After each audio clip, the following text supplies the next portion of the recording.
Offshore Arc компани 15 жилийн ойгоо тохиолдуулан ногоон аз сүлжээ төрийн бас байгууллагатай хамтран Төв аймгийн Эрдэнэ суманд байрлах КАС найдварын төгөлд мод тарих сайн дурын үйл ажиллагааг зохион байгууллаа. Энэхүү арга хэмжээнд Offshore Arc компани гүйцэтгэх захирал БХ-Жун, хууль зүйн бодлогын албаны дэд захирал Ку-Жабон, борлуулалтын албаны дэд захирал Чой Самбон болон ногоон аз сүлжээ төрийн бас байгууллагын Монгол дахь төлөөлөгчийн газрын дарга Шингийнхүү, ойжуулалтын талбай ахлагч Нэмсрэн болон орон нутгийн иргэд оролцлоо.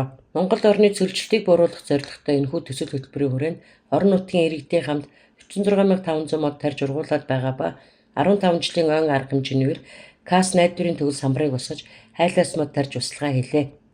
За та бүхэн 1999 онд Монголд бол Obi компани тэгээ КАС бол брэнд ингэж орж ирснийг мэдж байгаа. Тэгээ бид нар энэ өөрсдийнхөө брендийг тухайн улс орныхоо ард түмэн болоод одоо байгаль экологийн системд мөн одоо цөлжилтийн эсрэг үйл ажиллагаанд өөрсдийнхөө хувь нэмрийг оруулах гэсэн юм. Би Монголд бол эрхийг маш олон жил бол хүсч мөрөөдж ирсэн. Монголд бас ингэж ажиллаад байгаль экологийн системд бас ингэж хувь нэмрийг оруулаад явж байгаад бол мэдээж баяртай байна. Монгол бол үнэхээр одоо маш сайхан байгальтай. Тэгээд энэ газар зүүн бүтэц онцлогтэй эдгээр нь бол маш өрнөц юм гоё улс орн байгаа. Тэгээд энд бол бас энэ хэвээр нь хадгалахын тулд ингээд хүч хөв нэмэр оруулахсан гэж бас бодож байна.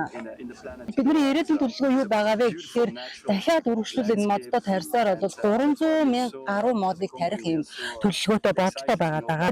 Энэ маань бол мэдээж цөлжилт болоод бусад байгалийн одоо дороотлыг бол бууруулах ийм үйл ажиллагаа болох юм аа.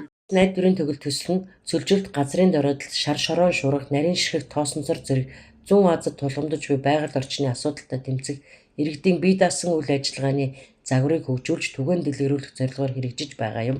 Мөн энэ өдөр 8000 гаруй интернет хэрэглэгчтэй хамтран цуглуулсан 20 сая воны хандивыг ногоон аз сүлжээ төрийн бас байгууллагад хүлээлт өгсөн юм.